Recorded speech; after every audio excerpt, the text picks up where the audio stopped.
tertúlia. Meu boa tarde aí para todos e todas. Hoje é dia 13 de junho de 2012, quarta-feira. O verbete é de número 2325. Ele tem 6 páginas, 61 elogios e 16 máximos.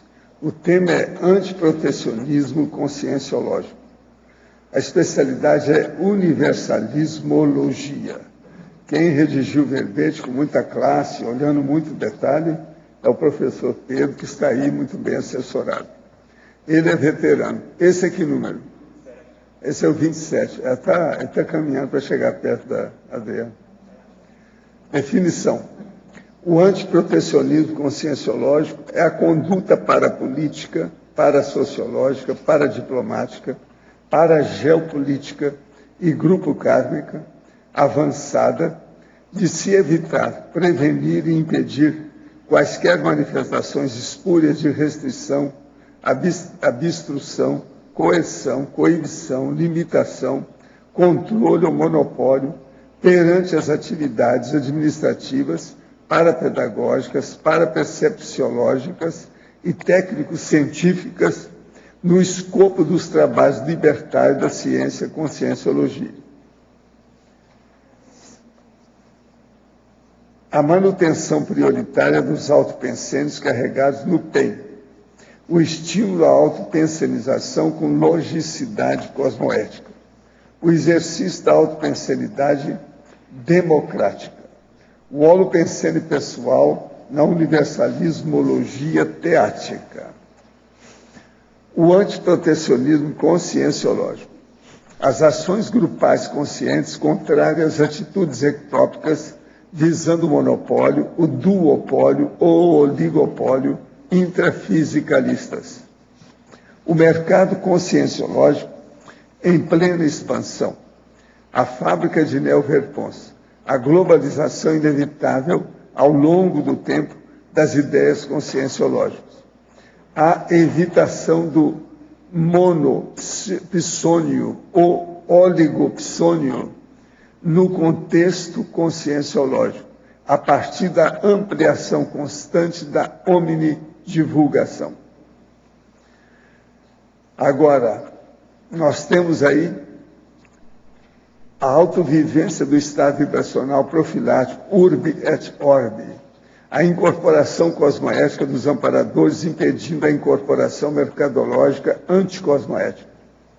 Os intermissivistas enquanto mega investidores evolutivos, as xepas mentais somáticas, os créditos grupo kármicas provenientes da interassistencialidade seriexológica, favorecendo a constituição da auto-identidade extra-intermissiva. Agora, nós temos aí ainda, na argumentologia, o tópico sobre a maxproexologia, com 13 organismos conscienciológicos existentes atualmente, ano base 2012, no escopo dos trabalhos vigentes na CCCI, protagonistas na manutenção dos princípios evolutivos e cosmoéticos da antiprotecionologia conscienciológica. São 13. Agora, tem também o tópico aqui da taxologia, com 5 áreas, condições, situações ou frentes de trabalho diferentes na atuação cotidiana do conscienciólogo homem-mulher. Depois tem o tópico da convergenciologia. A partir da lexicologia, não se pode esquecer a rigor, conscienciologia é sinônimo de pelo menos 10 outras especialidades convergentes relacionadas na ordem alfabética aqui e prioritárias das investigações do antiprotecionismo conscienciológico. São 10, vale a pena a pessoa pensar sobre isso. Agora, na remissiologia dos 15 verbetes, nós destacamos 5. Coexistência interinstitucional, consciência de equipe, consciência política, diferencial da conscienciologia e geopolítica desassediadora. Frase enfática. Reserva de mercado é prática comercial espúria, incompatível com os princípios evolutivos interassistenciais, cosmoéticos e universalistas da neociência conscienciologia. entre parênteses, evoluciologia. Qual posicionamento parapolítico você mantém habitualmente frente às auto- e heterodecisões no voluntariado conscienciológico? Já havia refletido sobre a importância do autoprotecionismo conscienciológico? A bibliografia eu chamo a atenção que tem 10 itens, 10 fontes. Agora, a mega análise aí com João Paulo são 20 itens. Respeito, liberdade, princípios, conviviologia ou conviviário, exemplarismo. Gestão, antimonopolização, discernimentologia, autoincorruptibilidade. Interdesassedialidade, interassistencialidade, conscienciocentrologia, autocosmoeticologia, administrativologia, autocoerenciologia, autoinício peraciologia, cooperaciologia, auto-mini-cooperaciologia, né? Omni, auto-omni-cooperaciologia. É que as letras aqui estão tudo às vezes difícil de ler, estão tudo emendado. Autoverbaciologia, paradireitologia, universalismologia e conscienciologia. Agora, o verbete aqui do dicionário hoje é para-iluminismologia, o argumento é omnipercussienciológico. Nós estamos no homem também. Ó. Agora, o que se passa? Olha bem a argumentação, que tem 53 itens. Agora aqui, questionamento. Diante de um conflito íntimo, compreendendo com inteligência evolutiva e desejando o melhor para todos, o que dificulta afirmar a autoparcialidade e, em consequência, autodesassediar-se? Geralmente, o que ocorre é que, às vezes, a pessoa não tem uma boa comunicação devido à emoção. Então, as outras pessoas, às vezes, não entendem aquilo bem. Então, o processo todo é ficar bem tranquilo para expor o processo, os fatos racionais e lógicos para o povo entender. Se tem gente que seja lógico, vai entender o que a pessoa falar. Alguns dias atrás, relatei minha grande sensibilidade do umbilico chakra. Me chamou a atenção que o senhor disse sobre o problema está ligado à afetividade. No livro A Natureza Ensina, diz, umbigo, primeira cicatriz.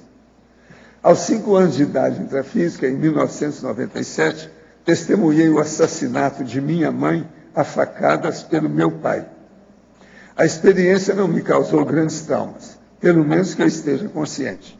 Entretanto, minha pergunta para o senhor poderia o incidente ter influenciado em algo o problema com o chakra umbilical? Poderia comentar a frase do livro? Está na cara. Está no processo emocional, é o psicossoma. O chakra umbilical é clássico. Isso tem até vários nomes que eles dão, né? Plexo solar, um milhão de coisas. Então, isso aí pode ter. Uma outra coisa, você às vezes ficou estigmatizado com o processo, mas procurou banalizar aquilo, tirar o corpo fora. Mas, dentro do problema emocional, aquilo ainda funciona. Agora, gente, eu tenho aqui uma carta do nosso cientista, o Felipe N. Silva, aquele que está estudando macaco.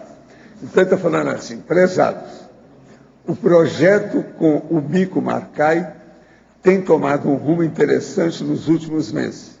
Consegui vinculá-lo ao Instituto de Desenvolvimento Sustentável Mamirauá, onde trabalho atualmente. Isso é positivo porque dá uma identidade ao projeto e amplia nossa atuação para os próximos anos, que serão críticos.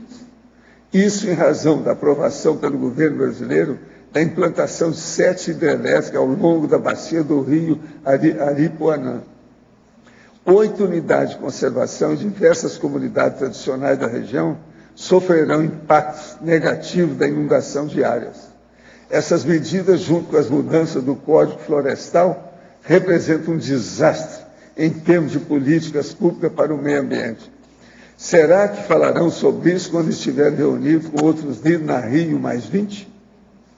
Junto a essa institucionalização do projeto, consegui mais um importante apoio de um programa conhecido como Conservation Leadership Program, para a realização de 2 outras expedições que nos permitirá aumentar o conhecimento sobre o status de conservação desta espécie.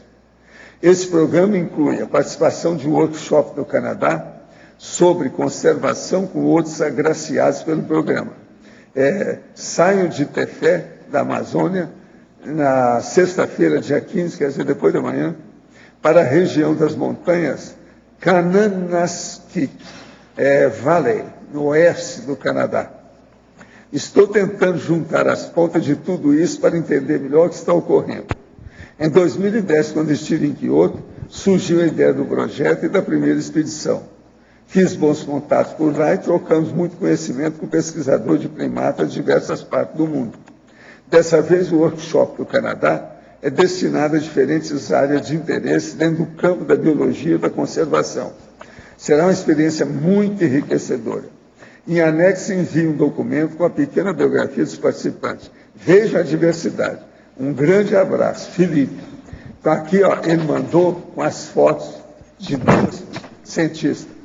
Lady Rita Rajaovelona, Home Species Conservation in Extreme Protected Area, Madagascar. Bolas, essa foi longe. Aqui está falando tudo, o processo da Royal Botanic Garden, Madagascar. Tem um monte de coisa. Conservação de orquídeas, também está falando. Tudo ela trabalha. É essa primeira aqui, olha a cara dela. Ela parece um homem. Agora aqui a outra. A Cosita Denise Rocobati. Building Marine Conservation Capacity of Fishing Communities in Fiji. E agora aí está falando que ela é coordenadora da Comunidade Centrada de Conservação de Fiji, desde 2010. Agora está falando aqui um monte de coisa que ela faz. Estudos da Marinha, da Universidade do Pacífico Sul. Uma opção de coisa nesse sentido. Econision Society, tudo ela pertence aí. E tem o Felipe Enes também, que mandou tudo em inglês também. Biologist, we say MSc in Zoology. I work with conservation, ecology and behavior of primates. Está muito bom, né? Vamos ver. A cara dele na foto que ele mandou aqui. O Indiana Jones. Então, Indiana Jones, assim, um pouco tupiniquim. Você está entendendo? Pelo jeito. O chapéu dele é de tupiniquim. É muito interessante. Vamos ver. A gente está torcendo para o Felipe. Isso aí é o máximo, essas pesquisas que ele está fazendo no meio do mato. Já pensou a lignina, a fitoectoplasmia que ele não está trabalhando? Isso é o máximo. Mas olha, eu entrego o doutor Pedro para você. Pedro, aperta o homem aí, apertar o homem. No Estrangeirismologia, aqui na 4ª linha, o trabalho antilucano gerando dividendos no mercado evolutivo overnight. Isso aí tem vários termos que a gente procurou emprestar aí da administração e do meio mercadológico, vamos chamar assim. E antigamente, principalmente na época da inflação, tinha esse mercado, né, overnight. Então a gente fez um trocadilho com o trabalho ao longo da madrugada, gerando esses dividendos e frutos mentais somáticos e evolutivos para quem consegue e tem disciplina de trabalhar ao longo da noite e na madrugada. Esse overnight é toda noite, né? Ao longo da noite. Ao longo da noite. Agora, lá na fatologia, na página 27, a 4ª linha, a evitação do monopsônio ou licopsônio no contexto concessiológico a partir da ampliação constante da divulgação. Esse também é um jargão do comércio, né? Comércio exterior principalmente, comércio de modo geral.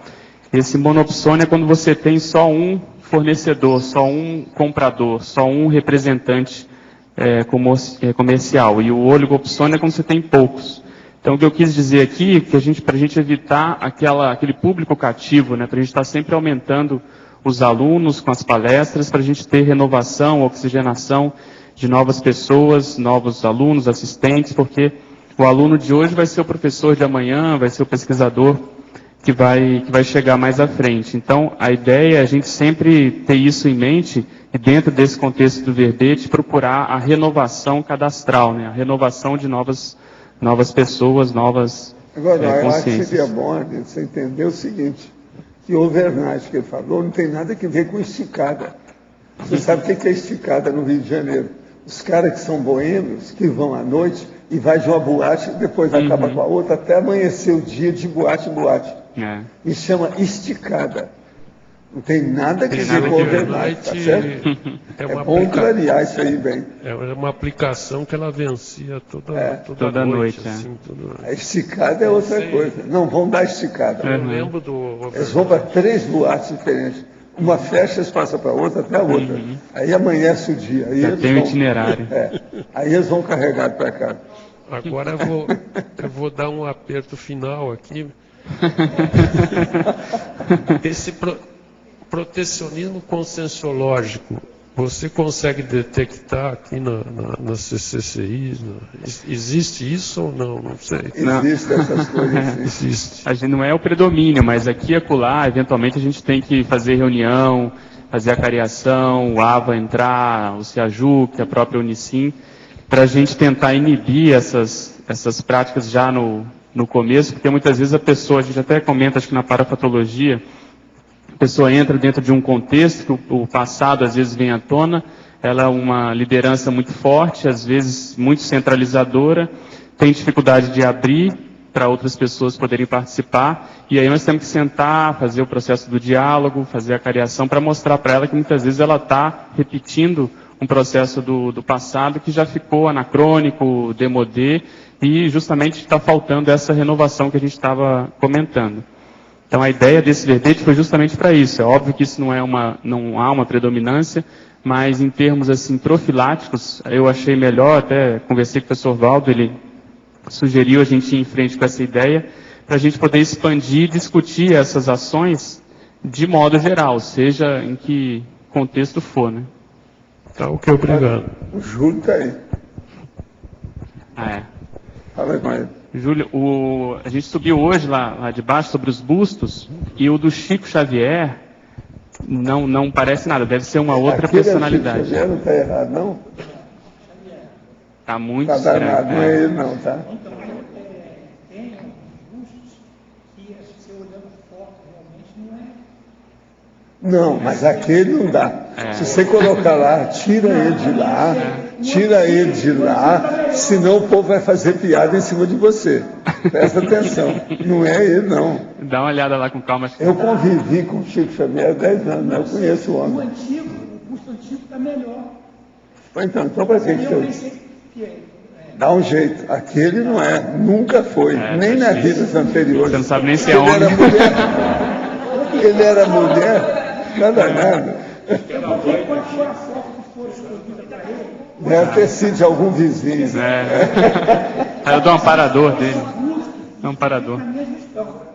Quem sabe que é outro nome vocês fizeram com o Pois Chico é. Xavier. minha gestão, tá? Eu peguei o caminho andando, eu tenho que deixar claro. Então o que acontece é o seguinte, a gestão que eu assumi, eu procuro Tem a ver com Olha, marco a foto, tira ele, e que chego lá, ele está dando confiro indigestão. Não, mas você está renovando o processo. Tá certo. Indigestão na gente. Então, eu até agradeço que as pessoas sinalizem que tem alguns bustos que tem a ficar diferente, para que a gente possa corrigir. Não. Agora, Daqui a pouco eles vão colocar mulher no lugar de homem no lugar de mulher. Isso aí fica feio. Vou levar para o Valdo definir qual é a foto. E eu mesmo vou cobrar foto. Chico Xavier tem cara clássica dele, tem que ser daquele jeito, tem jeito, Eu achei pode o busto mudar. antigo melhor. Vamos ver isso aí. Eu queira a minha, eu falei, não sei quem foi que escolheu a foto. Você viu o busto antigo? Eu acho que eu Não também lembro, não vi. eu não lembro. O Apolônio de Tiana está bem diferente também, já é antigo. Né? Esse é mais difícil. Ninguém comprou. Aquilo que eu lembro tá igual. Agora a gente faz o melhor possível, né? A gente tenta. Não, já chegou até aqui. Né? Você tira depende hoje, do fluxo do aqui, artista, tira aquilo das de lá que está coisas. escrito o nome dele embaixo, tira aquilo. Senão eles vão fazer piada com Pode você. deixar, tudo bom. Deixa não. Pedro, Rosa aqui na letra B. Pois não. Para a fatologia, a antepenúltima linha, ou seja, a terceira linha de cima para baixo, De baixo para cima. fala Né? a regurgitação paragenética. Né? Você Foi pode isso que eu estava até comentando. A regurgitação paragenética dos retrotrafares ensejada pelo contexto político atual. Então, como eu estava comentando, dependendo do caso, às vezes a pessoa teve muita experiência de liderança no contexto político, às vezes até de autocracia, e hoje mesmo estando numa IC, se ela assume determinados cargos, colocado em determinadas funções, esse passado pode regurgitar, quer dizer, ele pode vir à tona e a pessoa, às vezes, com a melhor das boas intenções, ela não percebe que ela está se mantendo ali ou repetindo determinadas posturas, às vezes até mais tênues, mais, vamos dizer assim, light, mas aquilo ainda está acontecendo. Então, é nesses momentos que, por isso que é bom um grupo, a gente fazer essa gestão participativa, que o grupo pode acusar, pode comentar com a pessoa, a gente pode conversar para ela começar a parar para pensar e ver se não é o caso dela abrir mão, dela renovar. Nesse sentido, até que a gente colocou aqui a síndrome do Rottweiler, é justamente a pessoa largar o osso. Então veja, se a pessoa já está há vários anos na mesma função, e outra coisa, a gente foi comentado até hoje de manhã na mini tertúlia, a pessoa não consegue aglutinar novas personalidades, não consegue renovar a equipe, é sempre aquelas poucas consins, aquelas poucas pessoas que se mantêm ao lado dessa outra. Então isso é vamos dizer assim, um fator que pode ser usado como autodiagnóstico, auto ou heterodiagnóstico dessa regurgitação.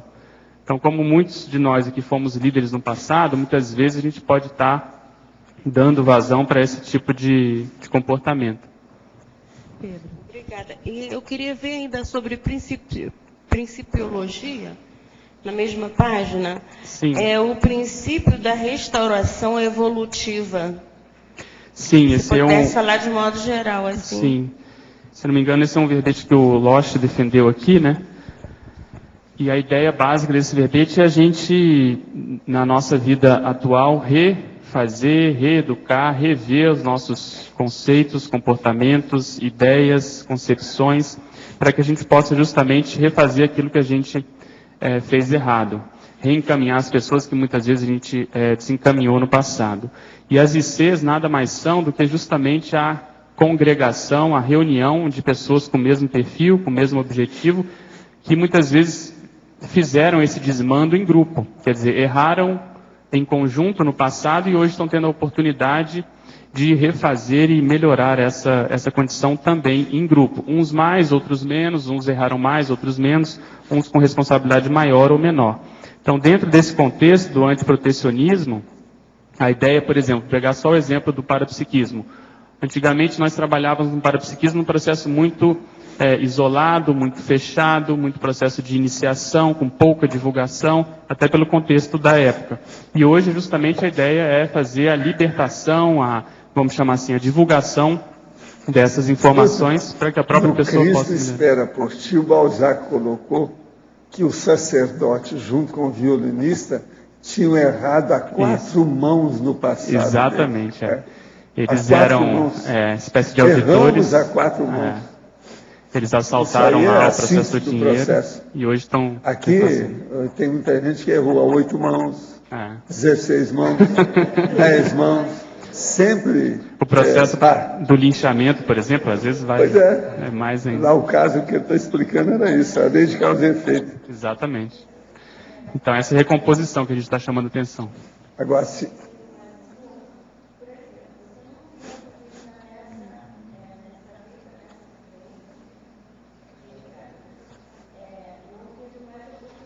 De estar com o mesmo grupo que você realmente deixou todo um déficit, né?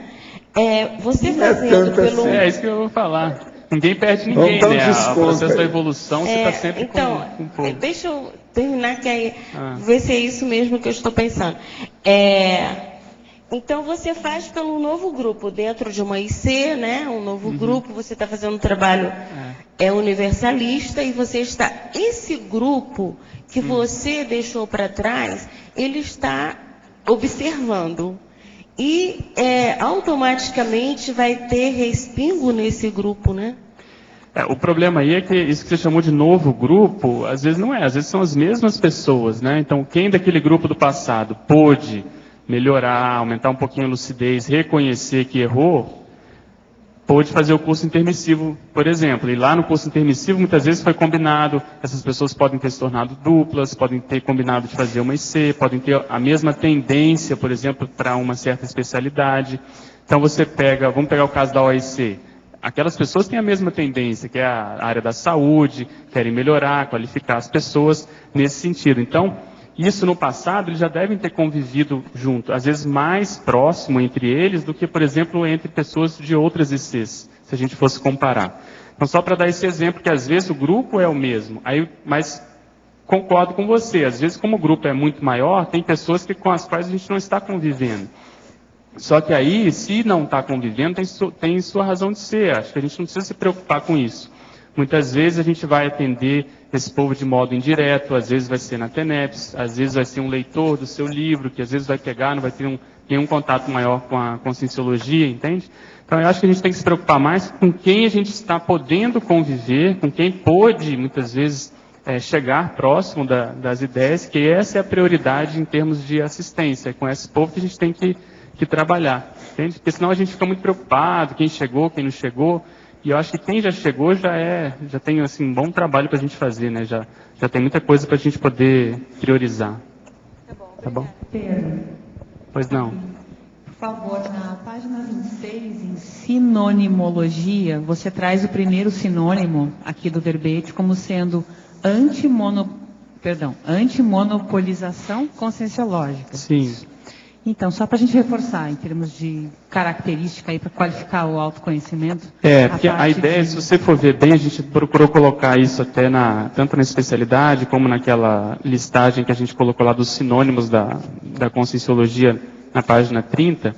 Um dos sinônimos é justamente o universalismo. Então, não tem como a gente se considerar, por exemplo, melhor que as outras pessoas, a gente fechar e trabalhar só com quem chegou, por exemplo. A gente tem que tentar fazer essa expansão ao máximo. Então, isso pode aparecer, o contrário disso pode aparecer de diversas formas.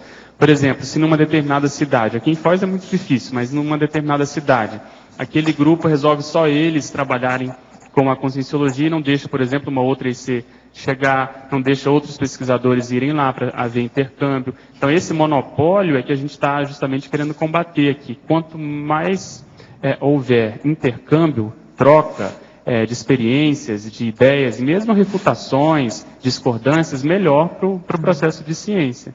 Então, isso que a gente está chamando de antimonopolização, entende? Aí você vai falar assim, mas, por outro lado, tem que ter uma certa organização, uma certa regra.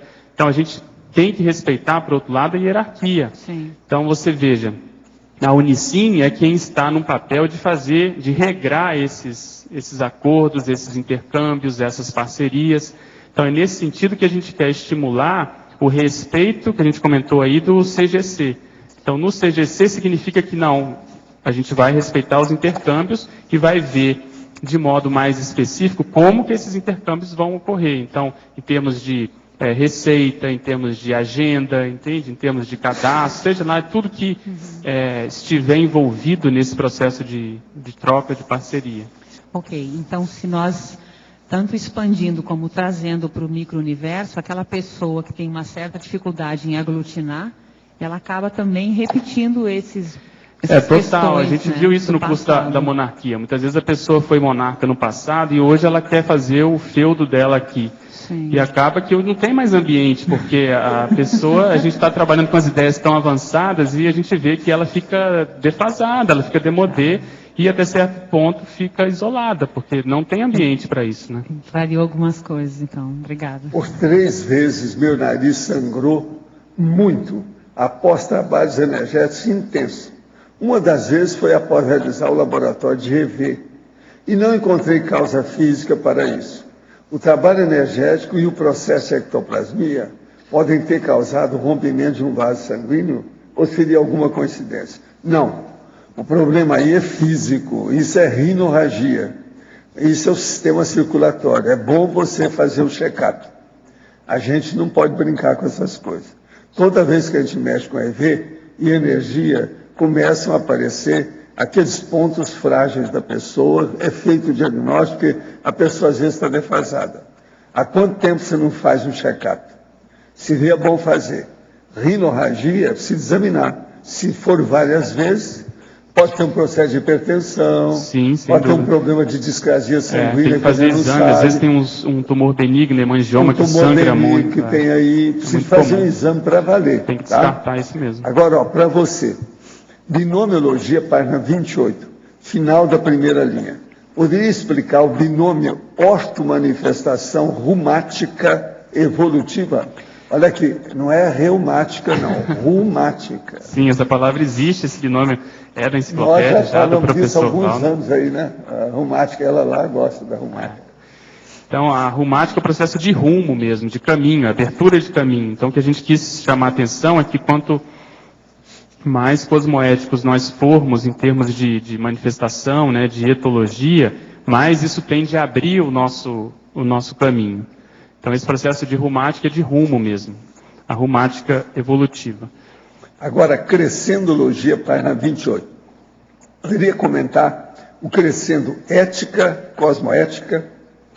Sim, nesse contexto aqui, o que a gente quis chamar a atenção é que muitas vezes, quando envolve o processo de interesses, conflito de interesses, a condição às vezes de negociação, muitas vezes a pessoa até esquece do processo da própria ética. Às vezes tem situações que a própria ética humana, ela inviabilizaria aquela conduta, aquela condição. O que dirá a cosmoética? Então, se nós estamos defendendo e querendo ser mais cosmoéticos, a gente tem que também olhar a ética, que é o que vai embasar a condição nessa vida humana. Então, você tem que ser coerente com as duas situações. Por isso a gente colocou no crescendo. Paradoxologia, página 28. Poderia elucidar o paradoxo da especialidade cosmovisiológica? Sim. Aqui, ó. Ele já está tão doutor em fazer a pergunta que ele pergunta todo dia. Num ele usou o verbo explicar, no outro comentar, no outro elucidar. Está treinando aí a sinonímia. Ele está entrando no nosso estilo. Então, o que eu quis chamar a atenção aqui é o seguinte, que toda especialidade, principalmente a especialidade conscienciológica, ela é cosmovisiológica porque ela é pautada, baseada no paradigma consciencial. Então, qualquer especialidade que você pegar, só de colocar, por exemplo, a multidimensionologia, o parapsiquismo, o processo evolutivo, ela vai se ampliar, ela vai ficar cosmovisiológica. Um exemplo prático disso é o que o professor Valdo fez com o livro Projeciologia. Você vê um fenômeno, a ciência de um fenômeno, ele fez um tratado, estabeleceu N correlações e praticamente esgotou naquele momento evolutivo o assunto. Então você vê que a projeciologia, ela abre a cabeça, ela é totalmente cosmovisiológica. E por que eu coloquei esse paradoxo aí? Isso tem relação com aquilo que está na página 29, o número 2 lá embaixo. Eu coloco aqui o respeito amplo e irrestrito à liberdade pesquisística própria do pesquisador independente, não querendo limitar as investigações paracientíficas por se considerar, ao modo do PhD, o dono de determinada linha de paraconhecimento. Então, quanto mais nós tivermos outras pessoas estudando determinada linha do conhecimento, melhor. A gente costuma dizer que ninguém é dono da biologia, por exemplo, que o nosso amigo pesquisador estava comentando. Então, isso é salutar. Então, quanto mais a gente puder debater as ideias que virão desses artigos, dessas pesquisas, melhor. E não a pessoa se considerar dono porque publicou um livro, ou porque é de uma IC, ou porque já tem alguma experiência na área. Em Estrangeirismologia, página 26, última linha. Poderia clarificar o que são as teorias administrativas com Grano Salles? Sim, essa expressão ela é antiga, ela é da antiguidade, segundo consta de Plínio o Velho, e significa com uma pitada de sal. O que ele queria dizer é sempre com discernimento, com uma certa descrença, você olhar com calma, principalmente neocondições, neoteorias. E no caso das teorias administrativas, até onde eu acompanho, é o campo ou a área do conhecimento onde mais surgem teorias, hipóteses, situações. É uma verdadeira prostituição em termos intelectuais. Tem muita coisa boa, isso é bom porque abre, tem muita criatividade das pessoas, mas também tem muita coisa para se vender, tem muito livro feito assim, muito correndo, meio que nas coxas. Então, o que a gente quis chamar a atenção é para a gente tentar evitar a importação dessas neoteorias para a conscienciologia. A gente preferia aquelas teorias, se for o caso, mais consolidadas, mais experimentadas, e até onde eu sei também, pelo menos na minha experiência aí de conscienciologia de mais de 2 décadas, quando nós tentamos importar essas teorias, a coisa não caminhou bem, a gente não conseguiu, não foi para frente, porque justamente essas teorias não consideram a multidimensionalidade. Então, por isso é que a gente tem que ir com muita calma quando vai tratar desses assuntos. Como não se incomodar com as fofocas intrafísicas, que são pensionizadas patologicamente, muitas vezes até por certas amizades ociosas da Robex, que querem que voltemos a nos comportar de uma forma monovisiológica? O ideal é você ter um foco de atenção, um foco de interesse acima disso. Continuar o que você está fazendo, pelo menos é isso que eu procuro fazer. Procure estudar, se você está escrevendo um livro, procura colocar sua atenção nisso, porque aí não vai dar espaço para você se importar com esses comentários. Pouco a pouco isso vai ficar menor. Quanto mais você der valor para isso, significa que você ainda está, de algum modo, querendo defender a sua própria imagem. E ao longo do tempo a gente vai aprendendo que, por mais que você faça força e queira ser perfeito, você sempre vai ter alguma coisa ainda a ser trabalhada, considerando que você não é serenão. O professor Valdo acabou de comentar que todos os bustos que a gente estuda aqui, eles não são consenso, eles têm trafares, eles têm furos, eles têm situações ainda muito críticas para serem trabalhadas. E, por outro lado, são verdadeiros gênios. Então, veja, mire-se nesse caso. Se eles fossem se importar com tudo que foi falado deles, talvez eles não tivessem feito o que eles fizeram. Então, eu acho que tem que deixar isso de lado e procurar focar em alguma coisa mais avançada, mais prioritária. Pedro, Luiz aqui no D. Pois não. Página 29, na taxologia, o item 3, você podia explicar um pouco mais, se puder dar um exemplo também, a ideia? Sim, vou ler aqui. O respeito amplo e restrito às neo-abordagens de determinada verpom, independentemente de quantas apreciações ou diferentes prismas já existirem previamente, exercitando a técnica da circularidade paradidática, evitando a manifestação do sentimento de poder ou privilégio dos autores mais experientes de tal ideia, verpom, neoconstruto. Tem relação com aquilo que eu comentei. E é um exemplo que o professor Valdo dá muito, que é pegar uma determinada ideia e tentar picotar aquela ideia sob novos ângulos, prismas ou vertentes que aparentemente são muito parecidos, mas eles são diferentes. E se você traz isso para o grupo, você tem que também respeitar as pessoas que querem fazer isso. Mostrar se houver algum tipo de, vamos dizer assim, se a abordagem estiver muito similar, se ela estiver assim com pouca originalidade, você mostra para a pessoa. Mas, em princípio, você tem que respeitar que se possa fazer isso. E no caso dos verbetes, a gente vê muitos casos assim, né? Então, se você pegar na enciclopédia do termo ou assunto verpom, por exemplo, que é o que a gente está falando aí, existem várias abordagens sobre verpom, neo-verpom, que mais? Verpom, transverpom, verponogenia e assim por diante. Então, e você vê que cada flanco ele é diferente e faz pensar de um modo diferente.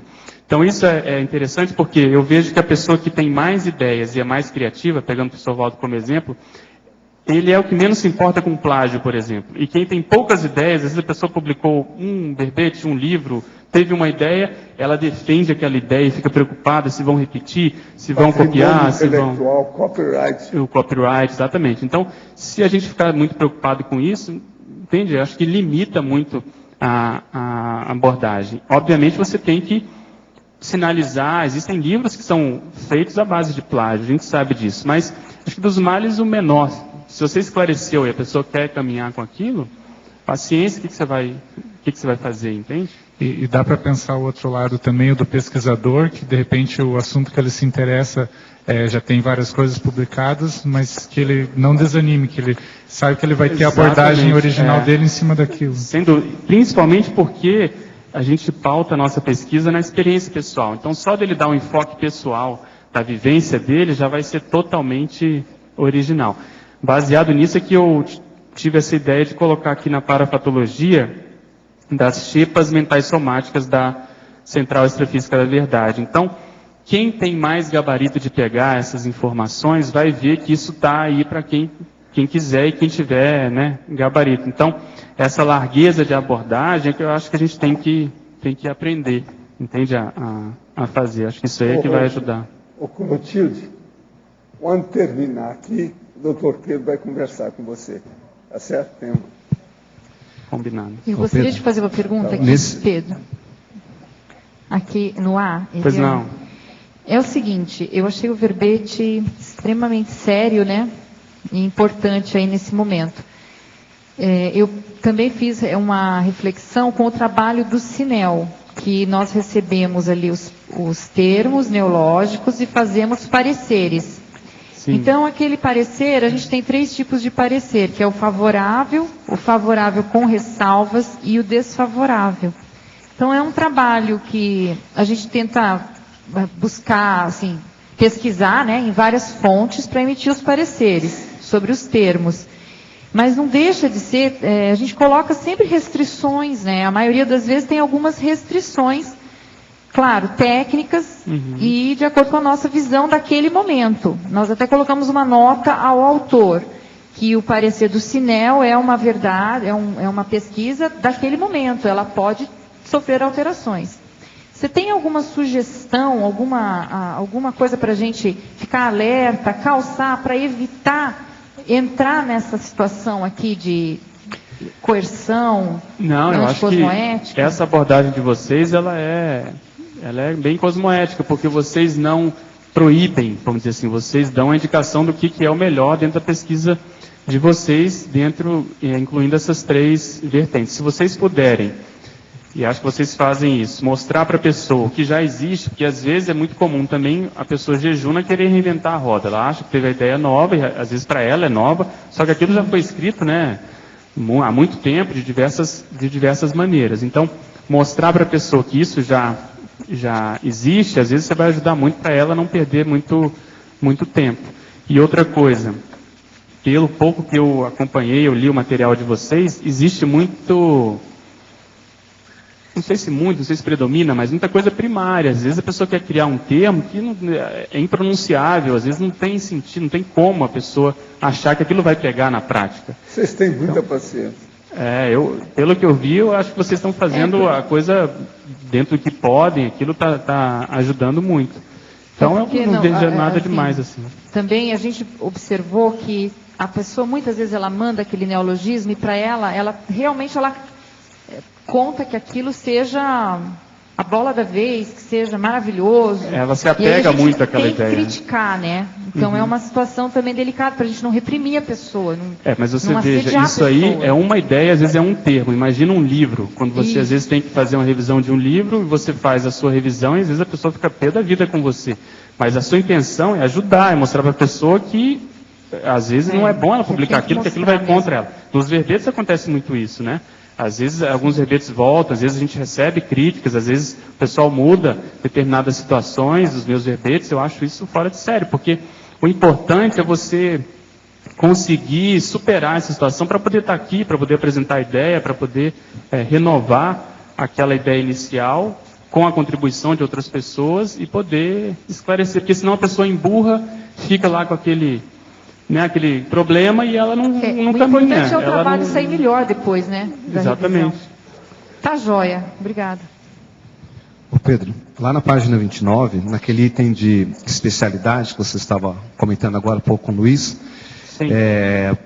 eu vejo que esse é um ponto muito sério, porque a tendência de crescer a quantidade de ICs, de aumentar a quantidade de ICs, apesar de estar dentro de um mater pensene, ela se apresenta, ela é grande. E isso vai fazer, às vezes, com que algumas ICs façam esse recorte de uma outra especialidade sob o enfoque da especialidade. Exatamente. Dela. Então a gente vai ter que amadurecer muito essa postura. Né? Sem dúvida. Imagina quando tiver a IC de interassistenciologia. Só ela pode falar de interassistência. Não, já com a CIP, por exemplo, que é parapsiquismo, né, que todas são baseadas no parapsiquismo, isso já de algum modo se apresenta. E você vê que a coisa está caminhando bem, né? Eu acho que a gente vai fazendo a conscienciologia também a partir do dia a dia, a partir dessas situações, desses conflitos, dessas discordâncias, e a gente, se for pautado nesse princípio do antimonopólio, da anti-reserva de mercado, do antiprotecionismo, todos querendo acertar, eu acho que a gente vai conseguir ter essas raias, esse respeito, para poder as instituições coexistirem.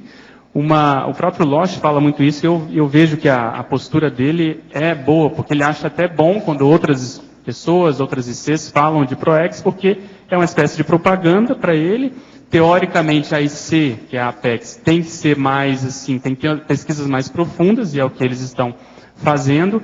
Então, é bom para os dois lados. Eu vejo que para a pessoa que está lá do outro lado, vamos supor que não é da Apex, ela está fazendo o trabalho dela que tem que falar de PROEX, porque todo mundo, né, os intermissivistas têm que mexer com isso, e para a Apex é bom porque força a Apex a ter novas pesquisas, a ser, assim, o local onde a informação de ponta sobre proexologia está acontecendo. Então, se houver essa harmonia, pelo menos esse respeito das pessoas sentarem, conversarem, por exemplo, quando forem lançar um curso, conversarem com a IC daquela especialidade, até para ver se tem alguma contribuição, se tem alguma possibilidade de ajuda e assim por diante, eu acho que por esse viés a gente vai conseguir evitar os conflitos maiores. Pedro, aqui no B, pois não. Na página 28, Interaciologia, na penúltima linha tem a interação, diálogo intrafísico, amparabilidade extrafísica. Não sei se já foi comentado. Não, ainda não. Tem a ver com isso que eu estava conversando com o Marcelo. Diante esses neodesafios, essas situações que vão se impor, a gente tem que sentar e conversar, né? Eu lembro que você participou comigo de uma conversa nesse sentido, com outras pessoas, e a gente chegou a mais ou menos um denominador comum sobre o que a gente poderia fazer, na época era envolvendo um curso específico.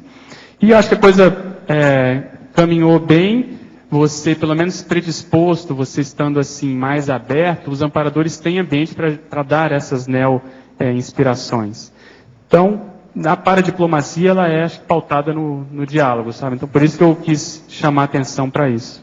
Tá, só mais uma coisa, aqui na laboratoriologia, você colocou o acoplamentário, né? Sim. Qual correlação você fez?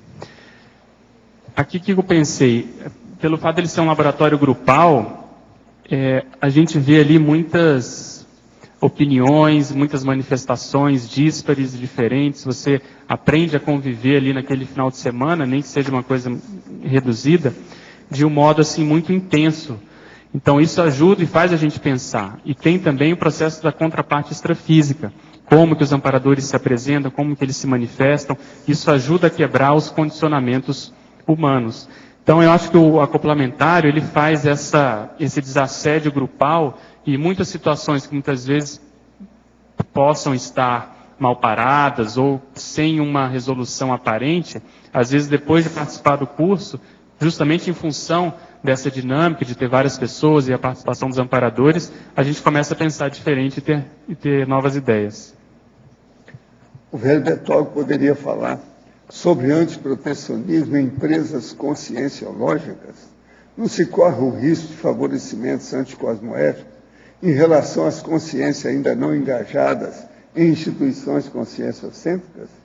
O velho Bertoldo tem experiência com eventuais desvios em ECs na Cognops em termos de protecionismo anticosmoético. Como fazer a profilaxia? Acho que a profilaxia, a gente comentou antes, as ECs, de um modo ou de outro, elas têm, se não me engano, uma comissão na Unicim, um conselho na Unicim. Então, esse conselho das ECs é que vai ajudar a evitar e fazer a profilaxia disso. Se há, por exemplo, contato com pessoas que não são da conscienciologia, a gente comentou isso aqui, tem que se respeitar o livre-arbítrio dessas pessoas. Não pode querer colocar o paradigma consciencial goela abaixo dessas pessoas. Então, eu vejo que você querendo acertar, as pessoas diante de um problema, trazendo isso para a Unicim, fazendo diálogo, vendo com pessoas mais experientes da área e trocando com quem são os colegas de outras ECs que estão passando por situações às vezes semelhantes ou já passaram, isso tende a fazer essa profilaxia e tende a gerar assim, jurisprudência para que outras empresas não passem pela mesma situação. Na Rio+20, está em discussão o equilíbrio entre crescimento econômico com sustentabilidade e suas variáveis, passando pelo crescimento cooperativo, economia verde e as implicações políticas, econômicas, diferentemente em cada país. Partindo do pressuposto que a evolução intrafísica necessita de fixadores psicofisiológicos para tornar-se palpável as consciências assistíveis e considerando a atuação esperada dos organismos conscienciológicos existentes atualmente na CCCI, qual sua visão para criar o maior sinergismo interno na Cognópolis, capaz de promover efeitos externos e alinhados com o exposto anteriormente? Veja, se nós somos uma ciência de ponta, ou pretendemos ser, a gente tem que acompanhar essa manifestação de cuidado, de sustentabilidade do meio ambiente. Então, o Sr. Valdo é o maior defensor aqui dos jardins, do verde. Desde que ele chegou aqui, eu vejo ele preocupado com isso, e agora nós estamos conseguindo fazer na prática, a manifestação disso a partir dos jardins. Começa depois de amanhã, né? O Rio+20, né? Sexta-feira. Essa semana, Então, são mais de 130 países. Nós tivemos aqui o primeiro fórum de sustentabilidade ambiental, que contou com várias pessoas. Rio 92, o Instituto participou. O Instituto esteve lá, exatamente. E eu não sei se mais para frente nós não vamos ter uma IC sobre o processo ambiental, né, sobre o processo do verde, fitoectoplasmia, isso aí vai acabar sendo inevitável até para ajudar a gente. Até o momento. Então, isso é inevitável, nós temos que caminhar em conjunto e dar exemplo a partir disso, né? Esse que é o ideal. Pedro, pois não. Aqui na fatologia, na terceira linha, de baixo para cima, quando você fala a preparação do próprio sucessor, eu gostaria de saber, assim, quais dicas que você daria, e também com relação ali, levando em conta, na maniologia, a profilaxia quanto à mania de centralizar as decisões. Eu acho que todo voluntário, ao assumir determinada função, ele já tem que começar a pensar em quem que vai substituir, porque normalmente só se pensa nisso quando a pessoa já quer sair, e aí ela começa a correr atrás de alguém para ocupar o lugar. Então, o ideal é, durante o processo, já no início, ela começar a pensar em equipe, ela começar a pensar naquele trabalho que ela faz e se ela tem condições de aumentar e aglutinar novas pessoas, porque a tendência ao trabalho é aumentar, melhorar, e ela poder, muitas vezes, passar o know-how que ela está tendo ali para as outras pessoas. Então, isso é a partir da força presencial que ela vai ter, do engajamento que ela tem com aquela tarefa, de quão motivada ela fica em fazer aquele processo. Então, quanto mais energia ela coloca naquela tarefa, a tendência é ela se sentir bem, porque ela consegue conectar mais com os amparadores. Então, isso chama atenção. Ao chamar atenção, vai começar naturalmente a vir as pessoas que têm afinidade com ela, principalmente pessoas do passado. Então, aos poucos, ela vai criando essa equipe e vai tendo já olhar o que ela vai fazer depois. Normalmente ela vai assumir uma tarefa mais avançada, ou que ela pelo menos não tenha tanta experiência para poder justamente desenvolver determinados atributos. E o que você comentou a mania de centralização é o contrário. A pessoa que fica, ou as pessoas, às vezes é um grupo que se fecha em copas, porque eles se confiam muito entre eles, ou porque se conhecem muito. Isso, por um lado, é bom, mas isso vai até certo ponto. Isso tem, assim, um teto baixo, porque há uma tendência de não haver diversidade. Se não há diversidade, não há renovação. Então, essa centralização excessiva é que justamente é um, assim, dos sintomas mais sérios de que a pessoa está, às vezes, segurando o osso. Ela pode ser por medo, pode ser por insegurança, pode ser porque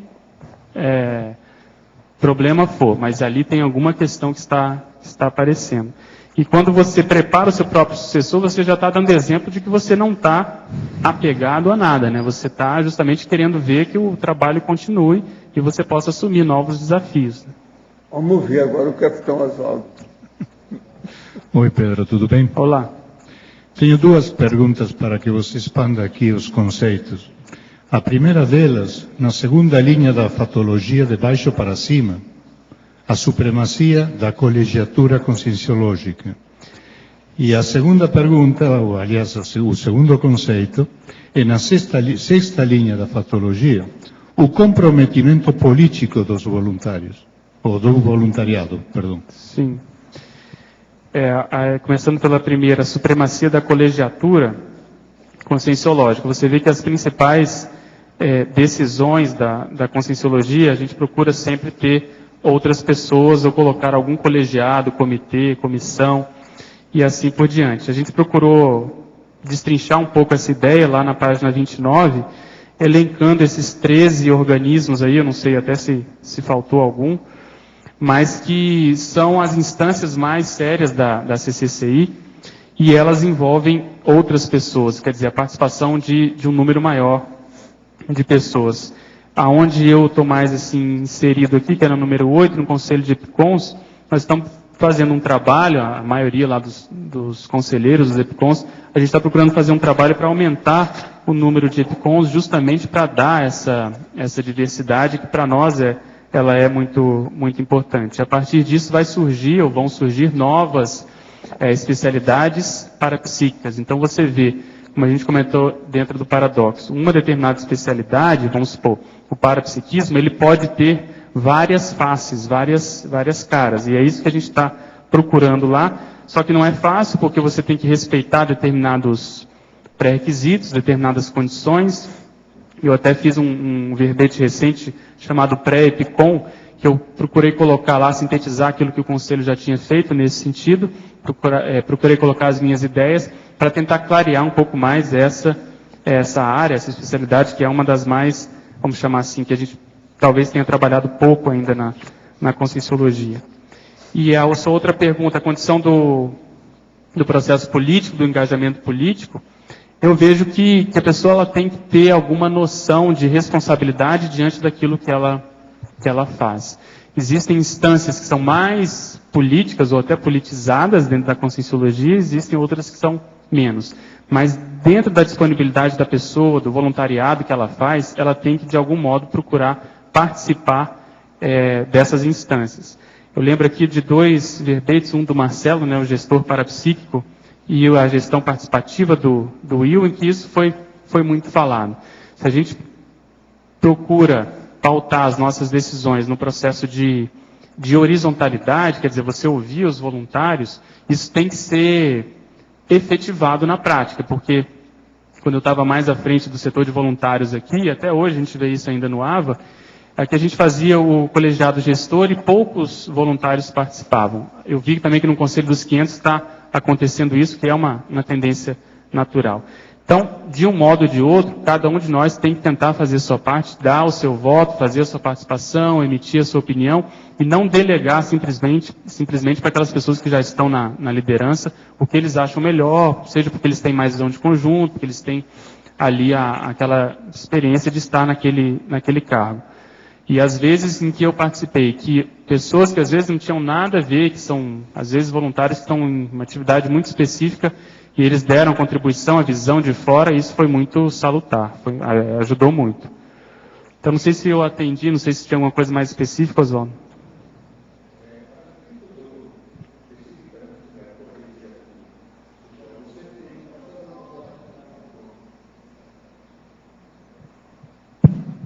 A respeito da colegiatura, você tem, pelo teu trabalho dentro do Conselho dos EPICONs e tudo mais, você tem desenvolvido algum tipo de, vamos dizer assim, de síntese em quanto às características que deveriam ter essas colegiaturas?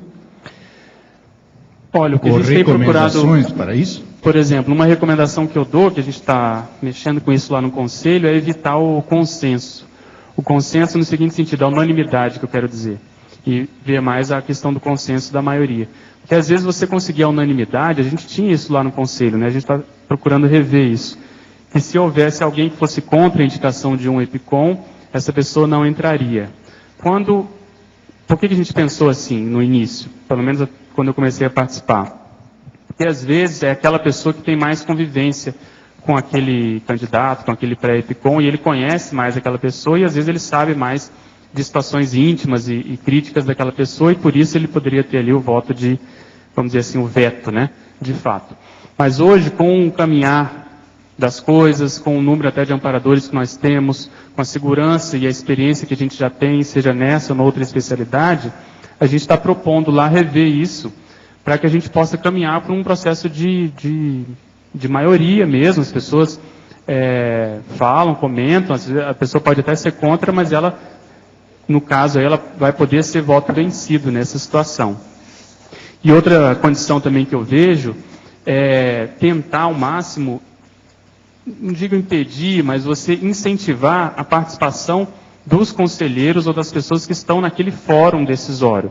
Porque mesmo, isso acontece em todo agregado, né? Todas as pessoas que estão assim num processo gregário. Tem aqueles que participam mais, tem aqueles que participam menos. Então você evitar ou incentivar aquela pessoa que entra muda e sai calada. Porque para ela é muito cômodo. E isso às vezes até no conselho a gente ainda vê, e eu sou um dos que tentam pelo menos falar, para pedir para a pessoa colocar a posição dela. Mas a gente entende que ela se manifesta assim porque às vezes a pessoa é nova, ela não está conhecendo, mas se já é uma pessoa experiente, a gente não admite isso. Então dentro da democracia, nós temos o direito, pelo menos eu entendo assim, de você pedir para a pessoa se manifestar. E não ficar naquele respeito, sabe, teoricamente democrático, de que a pessoa faz o que ela quiser, ela tem direito. Tudo bem, ela pode até não falar, mas a gente tem que incentivar ela para chamar ela a responsabilidade dela poder emitir a opinião. Então, nessas reuniões, o que eu vejo é tentar ouvir todas as pessoas, se puder, dependendo do quórum e do fórum adequado, fazer com que as pessoas façam exercício, né, de política, de emitir a sua opinião. É aí que ela vai ver como é difícil, às vezes, ela saber ter um discernimento adequado, saber se ela está puxando a brasa ou não, saber se ela está ouvindo os amparadores ou os assediadores, e ela pode fazer a verificação depois. Então eu acho fora de série essa possibilidade de participar desses fóruns em função justamente disso. Ok, obrigado. As instituições, órgãos, setores de trabalho da conscienciologia são administrados individualmente ou em grupo? A administração é autoritária, democrática ou liberal? O que você acha? Nas ICs, ele está perguntando? Nas ICs? Todos os órgãos, as instituições, setores de trabalho. Veja, é a última opção, são libertárias. Nós estamos fazendo a força para isso. Júlio, agora... você não vai embora agora não, né? Espera que tem aqui uma pergunta que eu vou procurar responder, mas é bom você estar aí. O que nós estamos procurando fazer, até eu acho que o Will comentou isso no verbete dele, não existe estrutura administrativa à prova de consciência, tá certo? Então, haja vista as leis que a gente tem no E a país. prova de consréus. Justamente as consréus estão aí. Mas veja, a maioria, e o nosso exemplo grupal demonstra isso, nós estamos acertando mais do que errando. Então a gente não pode ter medo de tocar nessas feridas, nesses assuntos às vezes críticos, às vezes chatos, às vezes polêmicos. O processo do AVA tem muita relação com isso. Então, mas de modo geral, acho que nós estamos mais para o libertário. O processo das reuniões adequadas. Acariações, né? Agora aqui, quando visitei o campo CAEC, vi vários bustos de personalidade no corredor que dá acesso à holoteca. Como estava chovendo, não deu para analisar bem os bustos e não encontrei de quem eram os trabalhos. Esses bustos são confeccionados individualmente por uma só pessoa ou por um grupo indicando as características em conjunto. Minha intenção é conhecer mais sobre os trabalhos. Olha, aí nós temos a Astrid, que é do Rio Grande do Sul, tem também a Rose, que é daqui, e tem o Bob, que é daqui, mas ele é inglês. A maior parte agora dos bustos que estão aí são do Bob, esse é o último agora. Não é isso mesmo? É isso mesmo. Então, vamos ver. Agora, eles são 134 agora. O plano nosso inicial é fazer 400. 400 bustos. Vamos ver o que é que vai dar, né? Vamos ver o que vai dar. O 134 está na porta do e outra coisa, que é do nosso tá amigo lá, Rousseau. Nós estamos pegando a experiência, por exemplo, para colar aquela plaquinha é difícil, então nós testamos várias colas. Agora consegui descobrir qual é a cola ideal. Então são fases. Então, por exemplo, o busto já do nosso amigo Chico, eu vou cobrir com pano lá preto, entendeu? Vocês aguardam, por quê? Porque para tirar aquilo ali, aquela cola é uma cola especial, ela não solta. Tá? Às vezes quebra o busto, não é isso? Ela quebra o busto. Às vezes quebra o busto. Então, o que eu vou fazer? Eu vou colocar ali um pano preto, tá entendendo? Agora, vou fazer uma outra coisa também. Vou pegar a foto que foi enviada para o Bob, vou conferir essa foto, que pode ser que tenha dado uma foto com Photoshop. Sim, né? Aí deram uma melhorada no Chico. Sei lá se não deram uma outra foto no lugar dele. Entendeu? Então eu quero verificar direitinho, entendeu? E aí as outras eu vou trazer, vou imprimir a foto do Chico, vou entregar para o senhor Walter, você escolher. Fala aí que vai ser colocado também uma mini biografia em cada um. Sim. Vai ser colocado a mini biografia, está sendo preparado, e vai ter aquele código QR Code. Então você pode chegar com o teu celular, né? Ou com o iPhone, ou então o iPad, ou com o tablet, e aí você clica e ele vai te endereçar lá para o site da Wikipedia. Aí você pode baixar toda a biografia toda. Isso é máscara, não acha? Não, máscara. Hipertexto. A gente estava com a ideia de colocar, né? Eu já até pensei em colocar atrás um aparelhinho que a pessoa apertava um botãozinho, e aí... mas aí precisa de muita aparelho. Mas aí é uma sofisticação demais, né? Tem que fazer uma fábrica só para fazer os aparelhos. Agora, para você, em parafatologia, 5ª e 6ª linha, poderia ampliar o item, os créditos grupo kármicos provenientes da interassistencialidade seriexológica, favorecendo a constituição da autoidentidade extra intermissiva? Sim, o professor Waldo já trouxe esse verbete aqui da identidade extra, e volta e meia ele comenta que esse processo de você ter um nome extrafísico, né, a Consciex, ter uma denominação extra, quer dizer, além da própria alcunha que ela já tinha, isso é proveniente justamente dos assistidos, que a gente procurou sintetizar aqui desses créditos grupocármicos. Então, quando você tem crédito, você fez muita assistência para um determinado grupo, depois eles te reencontram extrafisicamente, eles acabam fazendo essa fixação. Né? No curso de iniciação logosófica aqui do PECOT, que é o Ramo Sol, eu descobri uma coisa muito interessante. Eles falam aqui assim: eis aqui as razões por que se aconselha não estudar nem praticar a logosofia isoladamente. Quer dizer, totalmente contrário a Tenepsis. Você está entendendo? Não é engraçado isso? Eu sabia que tinha alguma coisa. O admirador falou assim: olha, que tem coisa que vai te chamar a atenção. Faz muitos anos que eu li as coisas do Rão Sol. Mas agora, essa é terrível. Ele está explicando tudo aqui da atividade individual que completa o estudo. Entende? Da coisa séria. O estudo e prática no coletivo. Mas o individual... Agora, veja, ele frisa, está bem claro, explicou um monte de coisa, depois fala: eis aqui as razões por que se aconselha não estudar, nem praticar a logosofia isoladamente, individualmente. Não é engraçado isso? Justamente ele julgou fora todo o trabalho básico extrafísico da Tenepsis. Entende? E o povo ainda vinha defender a logosofia para mim, assim, tira isso do caminho que não dá certo. É uma cabeça, tem muita coisa positiva, mas dá pena. Que engraçado, né? Olha só uma coisa dessa, não tem noção do processo extrafísico, então não adianta nada. Falar só em educação fica igual às outras escolas. E a logosofia tem uma série de escolas. Tem, em Brasília tem, inclusive, é famosa. O que adianta? Isso aqui é impressionante. Agora você e o FIEX, como é que fica? A gente estava falando de identidade extra, eles não vão chegar nisso agora, nunca. Aqui é muita coisa que eles não têm, que eu estou mostrando. Eles chamam, as ICs que nós chamaríamos, eles são sedes culturais, sabe? O estudo da prática no coletivo, eles não falam em grupo karma, eles não entendem disso. Outra coisa, o processo da pessoa estudar por ela, eles não sabem o negócio do autodidatismo que nós falamos.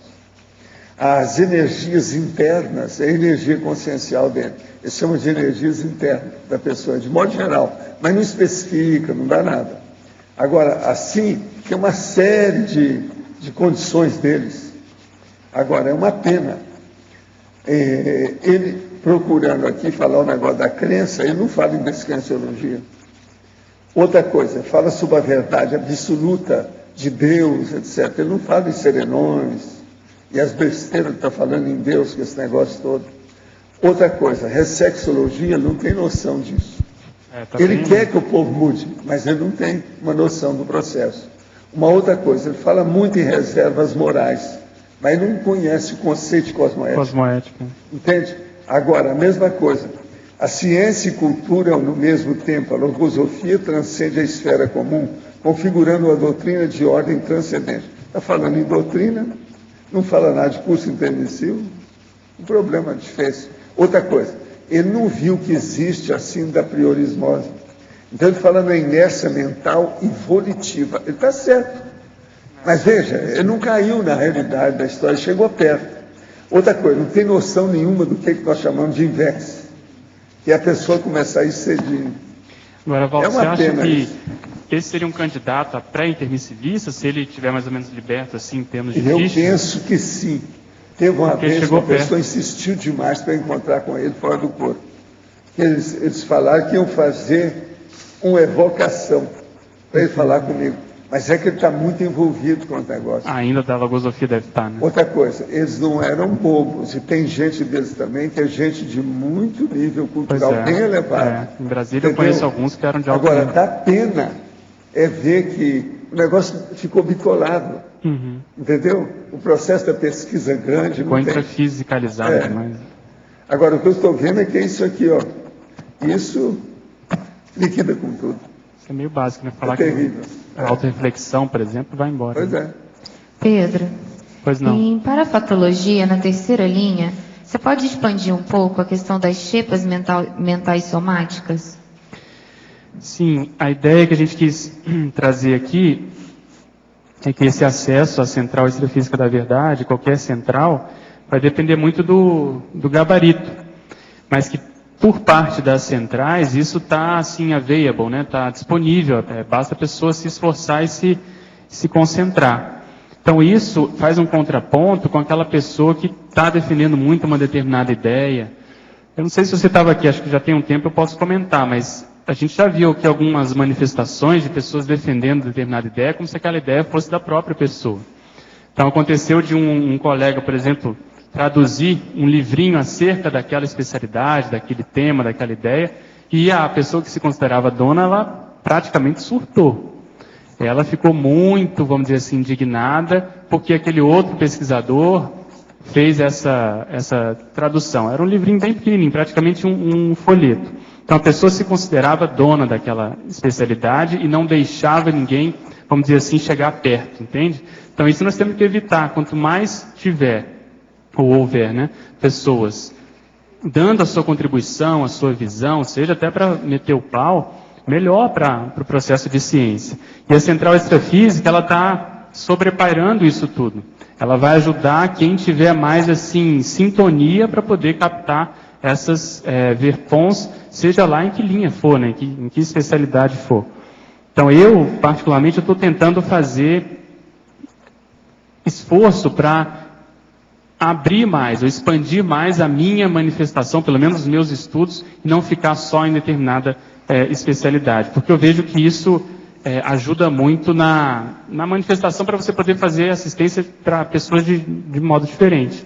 E eu estava lendo um livro que ele comenta um princípio da antiguidade que eu vejo que o Sorvaldo segue, e se não me engano, no Reurbanizados, ele comenta lá que um dos caminhos para a evoluciologia justamente tem relação com isso. Eu vou ler aqui. Ele comenta o seguinte: o ideal clássico, anunciado inclusive por Platão e retomado depois na Renascença, é de um pouco de saber sobre tudo, quer dizer, você ser alguém em cada coisa e ninguém em nenhuma, porque aí com isso você dilui o processo do ego. Então aquela pessoa que vamos dizer assim, um PhD numa determinada área do conhecimento, isso, ao que tudo indica, é anti-evolutivo, porque o ideal é você dominar tudo da evolução. Então os serenões, eles estão mais próximos da tudologia de fato. Por isso estão deixando esse planeta. Então eu vejo que a gente fazia um esforço para, de algum modo ou de outro, pesquisar tudo, se enfronhar, ter curiosidade para poder fazer essas elucubrações, isso vai qualificando as nossas sinapses e aí com o tempo você vai tendo maior acesso a determinados assistidos e principalmente você tem ambiente para os amparadores poderem inspirar e dar ideias de diferentes linhas de conhecimento. Aí entra, por exemplo, a importância do neuroléxico, de você ter uma flexibilidade sináptica justamente para poder entender a telepatia de um modo mais avançado, mais abrangente, visando a interassistencialidade. Então, foi baseado nisso que eu procurei fazer esse contraponto para poder quebrar essa visão, às vezes, bitolante de que a pessoa é dona de determinada especialidade. Ô Pedro, só dando continuação a isso, também entra no estudo das próprias possibilidades que uma especialidade traz, né? Exatamente, é como a gente colocou no paradoxo. Então, às vezes, a pessoa se dedicar a uma especialidade, ela querendo ou não, se for da conscienciologia, ela vai ter que abrir. Ela vai ter que ir para a cosmovisão. Porque ela não vai poder deixar de lado ou deixar de fora, como a gente comentou, o parapsiquismo, a cosmoética, por exemplo, a Seriex, tudo isso é coisa enorme, né? São especialidades, mega especialidades. Então, forçosamente, ela vai ter que abrir a cabeça. Às vezes ela vai pesquisar uma coisa, vamos supor, da medicina, do corpo, da biologia. Se for pelo paradigma consciencial, ela vai ter que fazer uma abertura maior, né? Obrigada. Pedro, aqui no B. Pois não. Dentro da pergunta que foi feita sobre a origem de você ter feito o verbete, eu quero fazer a seguinte pergunta. Como caracterizar o posicionamento, ou identificar o posicionamento protecionista do aluno voluntário, se é de origem dogmática ou refratária às verpões? E como assistir ou esclarecer nesse caso? Só fazendo um gancho, a gente coloca, acho que na questionologia, um pouco dessa linha que você está falando, que é o posicionamento parapolítico, né? Qual é o posicionamento que a pessoa habitualmente mantém no voluntariado?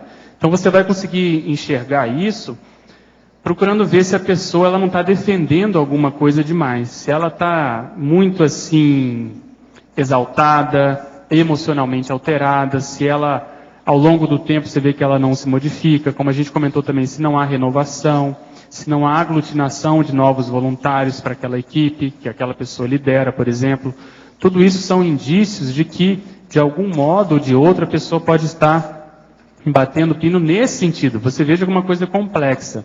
Às vezes, se você for olhar para o outro ângulo, a pessoa está dando exemplo, ela é fora de série, ela é, vamos dizer assim, você bate palma para uma série de coisas. Mas nesse aspecto específico, às vezes da liderança, ela está deixando a desejar. Então esse processo de ser mais vanguardista, como você comentou, ou mais assim conservador, protecionista, você pode ter esse diagnóstico a partir de diversos indícios, né? Esses que a gente procurou comentar são os principais. Você veja bem, se o professor Valdo fosse conservador, o que seria da conscienciologia? A gente teria 1, 2, no máximo 5 e 6 até hoje, poucas verpons, poucos epicons. Então, esse exemplo que ele vem dando há muito tempo é o que eu acho que a gente tem que procurar seguir. O Marcelo me passou aqui o material, vou pegar um gancho na sua pergunta para atualizar todo mundo.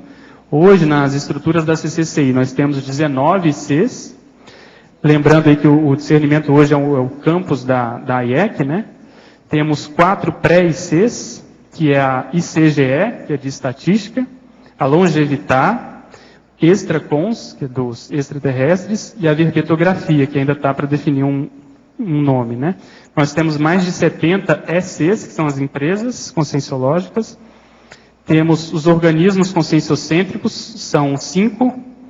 A AMAC, Associação de Moradores e Amigos da Cognópolis, o Conselho dos 500, o Colegiado de Intercooperação da Unicim, os Colégios Invisíveis e os Condomínios Conscienciológicos.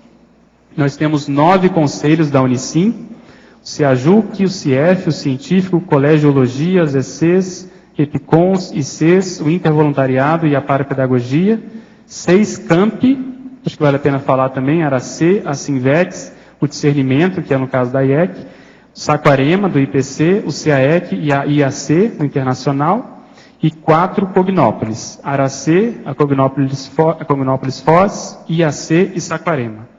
Acho que isso aí dá uma visão de conjunto da CCCI hoje, né? Além disso, e dos cursos, ainda tem o Arlindário, a Pilar, o Felipe, tem o Júlio, tem a Dulce, então é tudo, a gente tem que levar. O Marcelo quer dar uma palavrinha sobre isso? Tem o Marcelo. O Pedro pediu. O Pedro pediu essa lista, mas não sabia que era tão rápido assim, né? Quando eu vi que estava defendendo a verbete, foi só imprimir e levar lá para ele a listagem de itens. Mas eu tinha uma sugestão, Pedro, na fatologia para fazer, que seria, talvez você inserir a consulta ao parecer da Unicim sobre conflitos de interesse. Eu li esse parecer. Porque aí ele dá, assim, uma profilaxia. Hoje a gente já tem pessoas que elas ficam com dúvidas se o trabalho que ela vai fazer ou que ela está fazendo gera algum conflito, ela entra em contato com a Unicim, poderia ver esse parecer, ou entra no site que está disponível. Né? Eu li esse parecer, está bem exaustivo, está bem bacana mesmo, boa lembrança. Tenho 20 anos e desde os 18 tenho inspiração para escrever. No começo escrevi até 20 páginas por dia. No entanto, com o tempo esse ritmo foi diminuindo até um ponto em que parei de escrever. Agora parece doloroso escrever e inútil, sendo que tudo isso coincide com a minha crescente incidência no Espiritismo, através do qual me introduzi na prática parapsíquica. O que o senhor tem a dizer sobre esse fenômeno convergindo com a dissidência? Não, você está numa crise de crescimento. Seria bom você estudar mais e ver um novo rumo. Qual é o megafoco para onde você vai? Não fica aí como buscador borboleta no meio do mato ou no espaço sideral. Dá um jeito de pousar e trabalhar com algum objetivo mais sério. Isso é que seria ideal. Agora, escrever para deixar aí uma cápsula do tempo com auto-revezamento vale a pena. Nós temos toda a estrutura para expor isso, explicar, estudar, ensinar e trabalhar nesse sentido aqui no CAE. Gostaria que me dissesse como abordar o tema do verbete de hoje para meus filhos, que se encontram no pico do protecionismo. São jovens empresários com ânsia de querer e de poder. Sai dela. Você tem que criar um ambiente. Ela que está perguntando, é a mamãe. Ela tem 59 anos de São Paulo. Hoje em dia nós temos vários adolescentes bilionários, né, e milionários, muita gente que almeja essa condição a partir do empreendedorismo, a partir das empresas. Eu tenho uma empresa, sou sócio de uma empresa na medicina e a gente vê que determinadas pessoas têm isso muito incutido.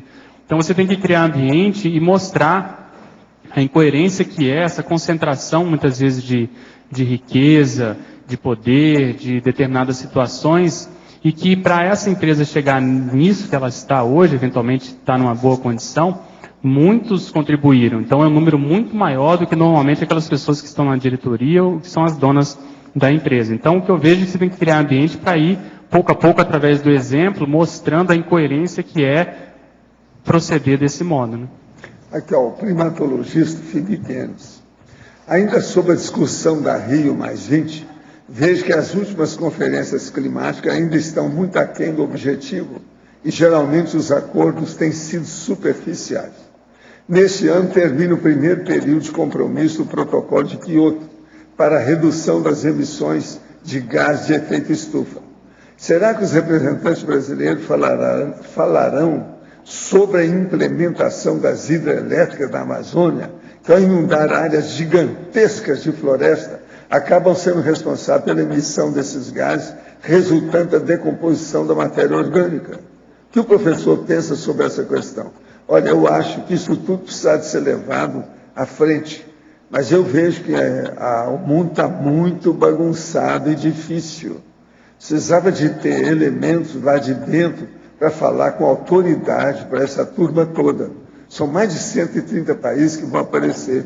Agora, os principais não vieram, né? Obama não vai vir, a Merkel também não vai vir. Isso aí já tiraram o corpo porque eles não dão conta, né? O processo todo é esse. Então perde a força, né? Eles não estão com força para tomar atitude. Agora, para você, sob o verbete do dicionário, as abordagens capazes de promover mudanças na sociedade podem ser direcionadas para ações político-econômicas, para geopolíticas e para sociológicas em células comunitárias. Pode-se esperar que essas mudanças se propaguem para gerações futuras através das pessoas em curso intermissivo mais recentes. Qual a sua visão sobre resultados práticos versus esforços energéticos para a implantação do holopensene, da cultura do iluminismo, evoluído nessas comunidades carentes de tudo. Olha, nós estamos fazendo aí o que nós podemos, é isso aí que você deu uma... Eu acho, nós estamos fazendo não dá para você querer abarcar tudo, você tem que priorizar a tarefa do esclarecimento, no caso, né? O que nós estamos tentando fazer através das ICs. A gente até comenta aqui dos efeitos seriexológicos desencadeados pela manutenção dessas ICs. Quem perguntou isso agora é o Carlos Sprenger, lá de Florianópolis. Então eu vejo que isso aí, ao longo do tempo, vai chamar atenção, né? Sociologicamente, a gente vai acabar chamando atenção e vai servir de exemplo para isso ser replicado em outras situações e locais. Né? Agora aqui, poderia explicar a relação da síndrome do hiperconsumismo com o verbete? A relação é total, né? Tanto que muitas leituras que eu fiz para defender o verbete síndrome do hiperconsumismo, as principais a gente colocou na bibliografia, que é a antipodia dessa situação, né? O capitalismo selvagem, a condição de, muitas vezes, só visar o lucro, eles consideram que chega num determinado montante que a pessoa já ganhou, determinada quantia de dinheiro, aquilo é igual a cocaína no cérebro, funciona igual a cocaína, a pessoa quer sempre mais. Então ela passa por cima de todo mundo, ela abre mão dos valores, ele vende a mãe, a família toda, se ele puder ter mais dinheiro. Isso porque eles já normalmente são bilionários. Então, se a gente puder fazer a contraparte, fazer a antipodia disso, é o ideal, porque justamente nós estamos convivendo na SOCIM, a gente tem que estudar essa realidade, que é o que justamente levou o mundo nessa crise que tem hoje. Os países mais ricos estão passando pelo que estão justamente em função dessa ganância, e aí a gente pode fazer esse contraponto a partir disso. O professor Valdo já comentou, até coloquei aqui na remissiologia, sobre o nosso papel na constituição do Estado Mundial. Então, vale a pena ler esse verbete proto-Estado Mundial, que é a nossa intenção aqui, funcionar como se fosse, pelo menos, um esboço, uma amostra, uma situação inicial disso que vai ser a nossa realidade daqui a alguns séculos ou milênios mais para frente. Mas eu vejo que nós temos que fazer o que está mais próximo, né? Mais a nossa mão mesmo. Pedro? Pois não. Em tecnologia, eu gostaria que você detalhasse mais, expandisse aí as técnicas de administração conscienciológica. Eu até pego um gancho e tem uma bibliografia específica. Eu tirei vários artigos que eu li sobre a primeira jornada, né, de administração conscienciológica. Não sei se já teve mais de uma, mas eu tive acesso a esse material. Tem muitas ideias interessantes. Mas assim, o que funciona, o que eu vejo funcionar, é você valorizar os trafores da pessoa, independente de qualquer coisa. Você tentar fazer essa discriminação, essa conscienciometria, e você pensar aquele trafora e dar oportunidade para a pessoa. Antigamente se falava muito na técnica da chapa quente, quer dizer, a própria pessoa às vezes não enxergou esse trafor, mas quem está ali mais experiente, quem é às vezes líder, já reconhece que aquela pessoa tem aquele potencial, e dá um trabalho para ela fazer. Coloca ela num ensejo, num contexto, nessa chapa quente, para que ali ela se vire e aquilo acabe acontecendo. Outra coisa também, isso que o Marcelo falou muito aqui, o processo do parapsiquismo. Então esse é totalmente o nosso diferencial com relação à ciência convencional. Então muitas vezes você vê que aquele voluntário, ele tem muitas vezes amparo, ele veio com curso intermissivo específico, ele tem às vezes uma retrosenha naquela área. Então você tendo isso em mente, pelo menos, você dá uma abertura para os amparadores poderem inspirar e você fazer esse acolhimento dessa pessoa. Então, você pautar a administração justamente, né, na teática do paradigma consciencial, eu vejo que é a situação mais crítica. E o que vale muito também é a lógica, o discernimento, o argumento. Muitas teorias, muitas vezes, aquilo que está no papel, principalmente na administração, na prática, elas não funcionam. A gente já tem know-how para dizer que aquilo não funciona, pelo menos na nossa realidade. Recentemente, até, a gente teve consultores externos aqui, para nos ajudar com relação à governança corporativa, eles nos ajudaram, mas aquilo que eles pretendiam, até onde eu acompanhei, pelo menos não deu pelo menos para implantar aqui, porque justamente a nossa dinâmica ela é diferente daquilo que eles têm experiência na SOCIM, na sociedade humana. Então eu vejo que é mais ou menos isso, é você respeitar ali, não é porque a pessoa é nova, por exemplo, não é porque ela é um inversor ou inversora, que você vai desconsiderar, que é o que acontece normalmente nas empresas convencionais. Às vezes aquela pessoa tem muito mais gabarito, né, do que nós que estamos aqui há mais tempo, por exemplo. Ora, Pedro, Enfim, acho que é um processo paradigma mesmo na prática. Aproveitando essa questão, então hoje a gente não tem um modelo de governança administrativa, digamos assim, ideal, que a gente aplique as ICs, ou possa aplicar para empresas que a gente queira até ter na SOCIM? Não, por exemplo, até pensando se a gente tem algum modelo que pode ser emulado a partir das comunidades extrafísicas, ou se realmente nesse ambiente o que a gente tenta se organizar aqui não se aplica? O que a gente já tem muito know-how, acho que vale a pena você ler os estatutos das ICs e ver tudo que envolve colegiado gestor, que é essa horizontalidade nas decisões mais críticas das empresas, sabe? No caso das instituições conscienciocêntricas. Só que o problema na sociedade convencional é o processo do ganho de capital, né? O processo daquelas pessoas que estão ali para fazer essa gestão, para fazer com que a empresa ganhe cada vez mais, e tem-se a desculpa de que se a empresa não está ganhando, ela já está numa, vamos dizer assim, numa decadência, né? Numa linha descendente, então isso se visa cada vez mais o processo do lucro. Então você mudar o paradigma, vamos dizer assim, da administração convencional, eu acho que ao invés da gente ir por aí, a gente vai ter que ir primeiro pelo processo da pedagogia, da educação do paradigma consciencial, para que elas percebam o papel delas na condição de consciência, para depois a gente poder, vamos dizer assim, abarcar esse paradigma mais administrativo mesmo. Pelo menos é uma estratégia que eu vejo que ela é possível, ela vai assim, por baixo, de baixo para cima, você vai como quem não quer nada, e aos poucos você vai conseguindo transformar determinadas empresas, né? Entende? Do que simplesmente propor uma mudança em termos de paradigma administrativo, de cara, assim. É porque às vezes eu vejo um paradoxo que muitas vezes a gente tem que trabalhar em empresas que seguem um Holopensene muito diferente do que a gente vivencia aqui e trazer essa prática, ou fazer essa TARES, ou esse trabalho mais de base, exige uma certa dedicação também. Exatamente. Mas é isso, eu acho que nós estamos no início do processo, né? Então essa condição, ela é inevitável, ela é uma condição mista.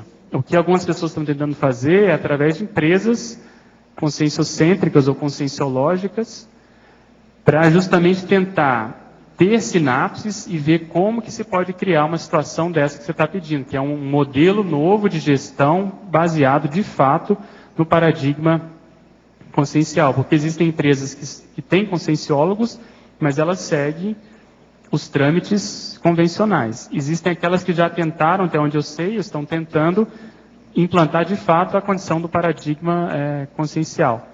Então vale a pena você dar uma lida na literatura, pelo menos nessas jornadas que já existiram sobre esse assunto, para ver se alguém já propôs. Tem um artigo que eu comentei aqui, esse número 2, o pessoal da Aracê escreveu na época, que é a empresa convenciológica versus empresa conscienciológica. Eles comentam lá justamente dessa transição. Então vale a pena você dar uma olhada para ver se te dá uma ideia. Mas eu acho que é uma coisa ainda para, pelo menos, médio e longo prazo. Pedro, na página 28, na sindromologia, na terceira linha, a síndrome da subestimação consciencial.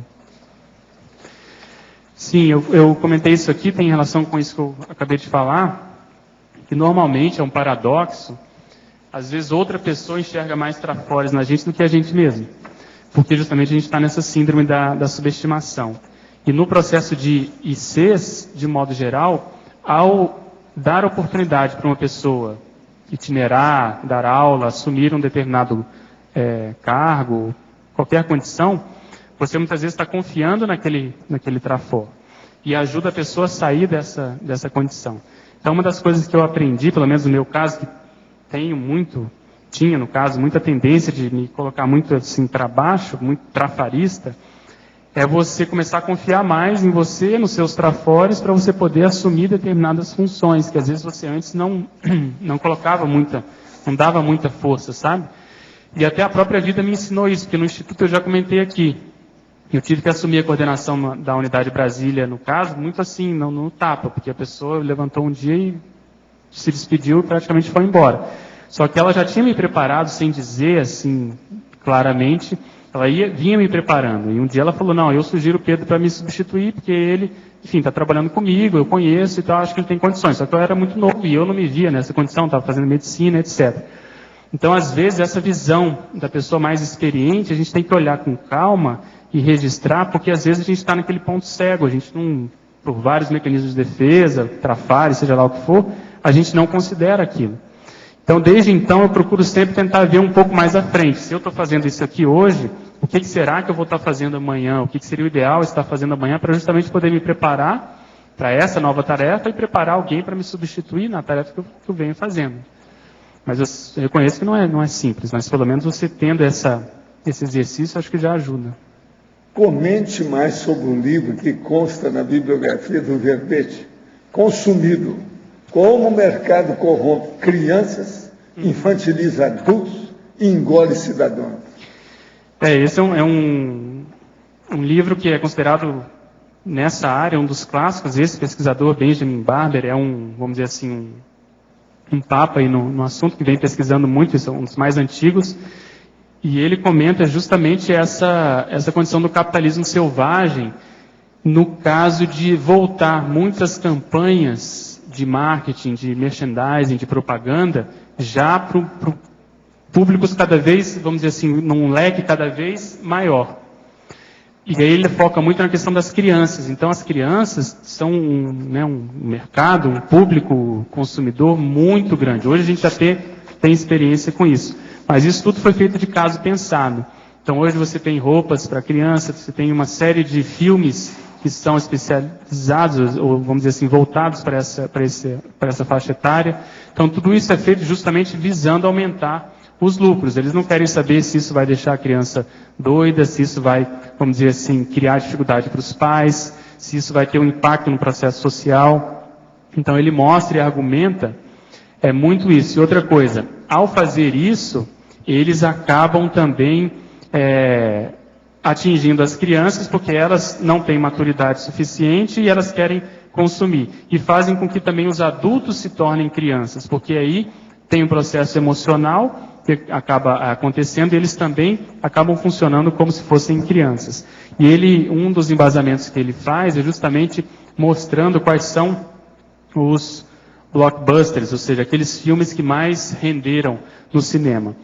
Em geral, ano após ano, os filmes que falam ou de criança ou desses desenhos animados são os que são vistos por mais adultos. E isso vai fazendo com que haja uma infantilização cada vez maior nesse mercado e eles vão consumindo cada vez mais.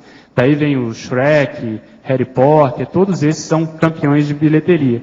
Então ele faz essa correlação de como a máquina capitalista ela faz essa manipulação justamente para expandir os mercados, né? Como quem não quer nada, eles vão criando uma situação mais de infantilização dos adultos. Né? Pedro, aproveitando, duas coisas. Primeiro, ontem a gente foi dar uma olhada no que estava passando num dos cinemas de Foz, só tinha filme para criança. Então, bem isso mesmo. Todos os filmes só para... Não tem muita opção, né? E outra coisa, essa bibliografia está sem a data, está sem o ano. Ah, tá bom. Obrigado, eu vou checar. Tá. Daí tem mais duas dúvidas, se der tempo de trazer. Ali na interaciologia, na quarta linha, a interação lucro econômico e interassistencialidade grupal. Sim. Como nós vivemos como fazer isso? Num sistema capitalista, você não pode também abrir mão dessa realidade do dinheiro. Você não pode fechar os olhos para isso, nem fazer voto de pobreza. Então, o que nós observamos é que quando há assistência em determinados cursos, por exemplo, há uma tendência de se caminhar junto. Quer dizer, há lucro e há uma expansão da assistência. Então, eu vejo que nós temos que colocar em primeiro lugar a condição assistencial, mas não fechar os olhos para a realidade do processo do dinheiro. Então, em geral, isso caminha junto, porque é justamente, se não houver lucro, não há subsistência das empresas, das instituições. A questão toda é como esse lucro ele é obtido. Se ele é assim, um faca no peito, se ele é excessivo, se ele é, vamos dizer assim, muito exploratório. Então, no nosso caso, você veja, as pessoas doam o seu trabalho no processo do voluntariado, doam as suas ideias na condição dos livros em prol de algo maior que não é delas. Então, em prol das instituições, que isso vai abarcar um número cada vez maior de pessoas. Então, nesse sentido, é que vale a pena a gente pensar na importância do lucro para a manutenção desse trabalho. A parafatologia, no final ali da primeira linha, a incorporação cosmética dos amparadores, impedindo a incorporação mercadológica anticosmética. Também foi um trocadilho, né? Essa condição da incorporação dos amparadores é você dar abertura e ouvir, estar próximo dos amparadores, justamente porque isso demonstra que a gente dá mais valor para a extrafisicalidade. Esse processo humano, mundano, ele é transitório, ele é, vamos dizer assim, perecível, e fazendo contraparte a essa condição da incorporação mercadológica, das empresas que compram outras. O Sr. Walter falou, acho que anteontem, sobre a Coca-Cola, por exemplo, acabou de comprar a Vitaleve. Então, você vê que essas multinacionais, elas sobrevivem a partir disso. Uma começa a ter alguma visibilidade, despontar em determinada frente, eles vão lá e engolem essa empresa. Então, isso é incorporação mercadológica. E a gente não deve pensar assim no caso das ICs, pelo contrário, né? A gente sabe que existem ICs de diversos tamanhos, de diversos tipos, uns com mais voluntários. Por exemplo, a gente foi lá no encontro do Instituto, só o Instituto tem 700 voluntários, né? Isso é maior que muitas ICs, se não a maioria das ICs. E por outro lado, é tido e tratado como se fosse uma IC como as outras, entendeu? Não há uma discrepância nesse sentido, há um respeito olhando e considerando as diferenças e divergências que existem, obviamente, nessa situação, nesse contexto. Mas, de modo geral, não há vamos dizer assim, isso que acontece, esse favoritismo, isso que acontece na SOCIM, né? Esse privilégio de determinada situação, de determinado IC ou de determinado pesquisador, porque a pessoa é diferente, porque ela é mais isso ou mais aquilo. Então, é isso que a gente quis mais chamar a atenção. Pedro, ali no item 3 de bibliografia, está correto a palavra consumido? Tá. É consumido mesmo? É. Ah, okay. Foi consumido. Eu pensei que poderia ser consumindo ou consumidor, o Everton aqui ajudou até. Não, é consumido mesmo. Tá bom, obrigada. Ele foi engolido. Foi quis fazer um trocadilho. Deglutido. E eliminado. A gente fez até um trocadilho no hiperconsumismo que é consumidos, né? Consumido, consumidos. Agora, sumiram o problema os é que entra no trato intestinal, da boca até lá embaixo. Consumiu. Depois vai ter a exoneração. Aí sumiu,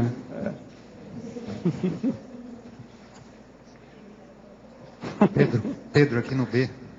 Pois não. Em sinergismologia, tem o sinergismo evolutivo da interdesassedialidade. Como que é esse mecanismo? Veja, isso aí, a própria convivialidade, ela predispõe a essa situação. Então, muitas vezes, como o menos doente ajuda o mais doente, isso, dependendo do contexto, e até eu coloquei aqui a liderança contextual, dependendo do caso, muitas vezes hoje eu consigo desassediar alguém. Vamos supor hoje, né, aqui nessa tertúlia. Amanhã eu estou assistindo a tertúlia de alguém, essa pessoa vai me desassediar com uma ideia. E assim sucessivamente, num contexto, numa aula, numa reunião. Eu acho que se a gente tiver a predisposição de ser ajudado, e ajudar também quando precisar, aos poucos a gente vai fazendo esse sinergismo, né? A gente vai melhorando as nossas performances evolutivas. Então, isso que eu quis chamar a atenção, para a pessoa não ficar sempre na condição de que ela está fazendo o desassédio, ou, por outro lado, de que ela está só sendo desassediada. Ok?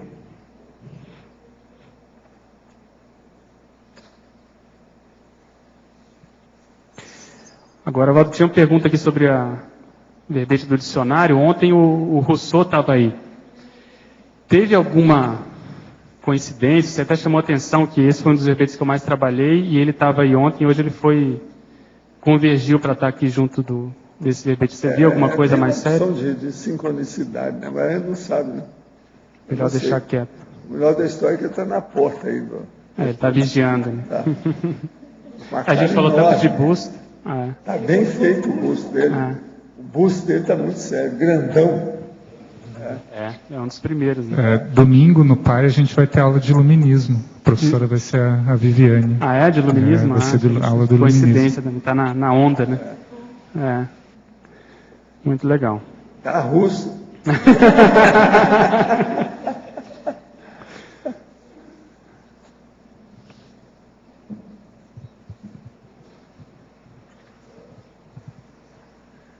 Eu não vi nada do George Washington hoje. Ele ficou calado ali, está só observando, mexendo num computador ali, ó, um laptop, calado. Normalmente ele fala nada. bastante, né? Eu não entendi por quê. Sabe? Pegou ele alguma coisa aí. Tem alguma coisa aí diferente. Eu estava observando Ele é o George Washington.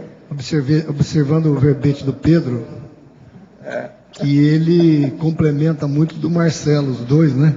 Tem um sinergismo muito grande dele, a gestão participativa, né? Tem muito em comum os dois, essa questão de chamar os voluntários para participar. Eu achei interessante que o Pedro tinha falado aquela hora, que ele falou que alguns voluntários não participam.